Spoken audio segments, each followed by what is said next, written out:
I am at Mercedes-Benz India's Chakan plant and I am here to show you Mercedes' most important launch of the year. It is their most loved sedan.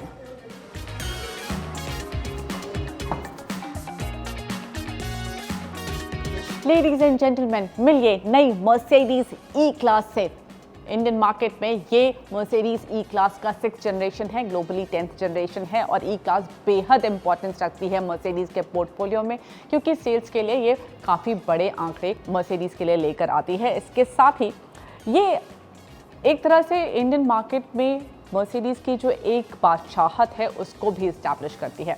तो अब जब ये नए अवतार में आई है, क्या इसमें उतने चेंजेस हुए हैं? Has it become more desirable, more luxurious? Let's find out. First up, dimensions.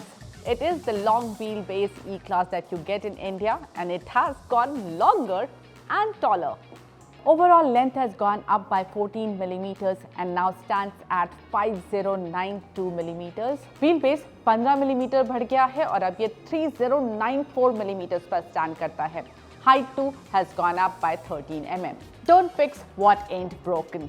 That seems to be the philosophy that Mercedes is going for while designing the new E-Class, because the design really is evolutionary.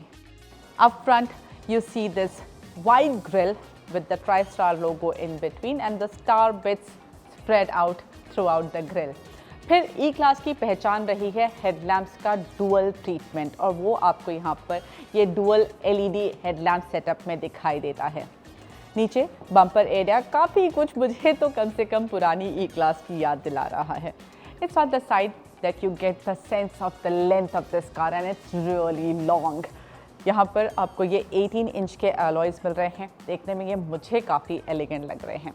इसके साथ ही यहाँ पर आपको ये brushed aluminium का एक window lining मिलती है जो कि एंड में आपको दिखाएगी ये इंटरेस्टिंग बिट, जो कि मायबाग की इंस्पिरेशन आपको यहाँ पर साफ दिखाई दे रही है। कंपनी ने हमें बताया कि जो हाइट है पीछे की तरफ वो थोड़ी सी बढ़ाई गई है, so you can expect better headroom inside. I will take you there and show you that later. नीचे यहाँ पर एक क्रोम की स्ट्रिप दी गई है, लेंथ को थोड़ा सा हाईलाइट कर देती है। It's a Mercedes and it flaunts it. कई जगह लोगो मिल जाएगा, यहाँ तक कि TriStar का लोगो जो है आपको इसके टेल लैंप में भी मिलेगा।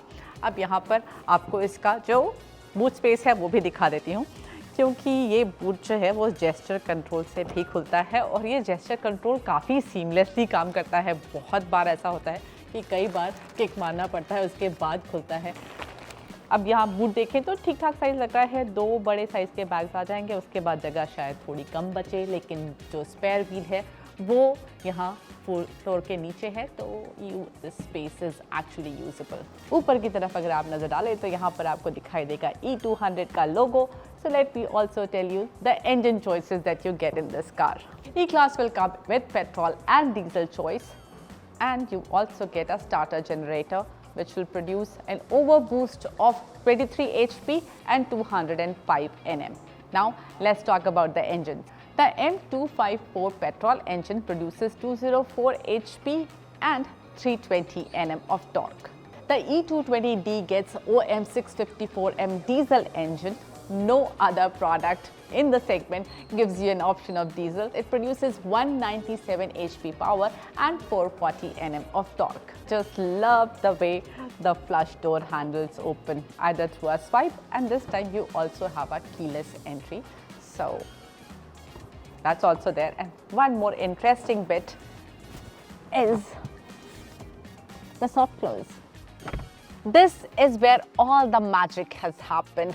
You can see the hyper screen here. You have a big, massive touch screen in the middle, and then you also have a screen for the passenger.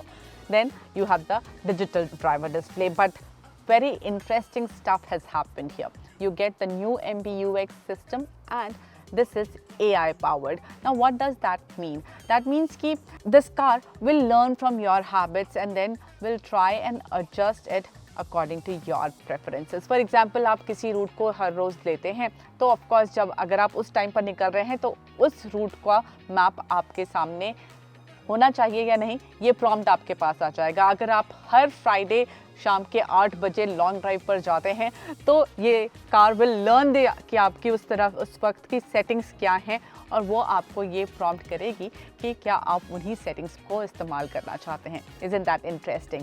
Now यहाँ पर एक और इंटरेस्टिंग बिट है, और वो ये कैमरा है।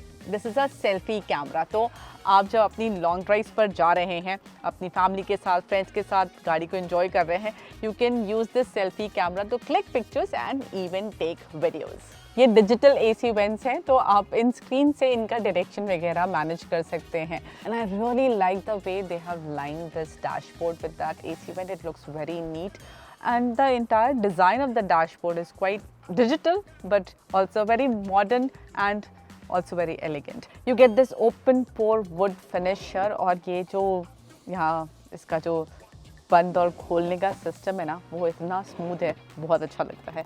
यहाँ पर थोड़ी सी जगह मिल जाती है आपको सामान रखने की, और ये जो सीट्स हैं ये बेहद कंफर्टेबल हैं। यहाँ पर अब आपको कुशन भी मिलता है आपको ज़्यादा कंफर्ट देने के लिए, and these seats are very comfortable. But इस गाड़ी की सबसे इम्पॉर्टेंट सीट तो एक्चुअली अभी तक तो रियर सीट ही रही है, तो चलिए उसको भी देख लेते हैं कैसी है वो।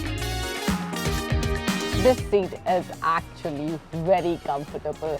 बहुत ही बढ़िया इसकी कंटूरिंग की गई है, बहुत अच्छा थाई सपोर्ट मिल रहा है, बैक रेस्ट बहुत अच्छा है, और बैक रेस्ट रिक्लाइन भी होता है। हाँ, बटन दिया गया है, 36 डिग्रीज तक ये रिक्लाइन हो जाता है, from 26 to 36 degrees, and it's quite substantial.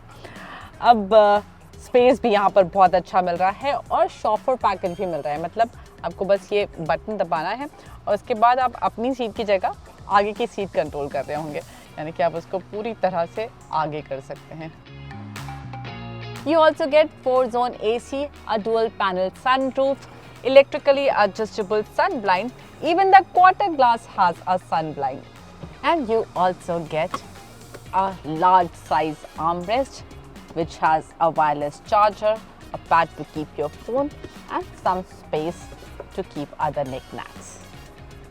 Overall, I think E-Class's interiors have become a lot more plush, lot more modern, and look like a very inviting place to be. I can't wait to drive it.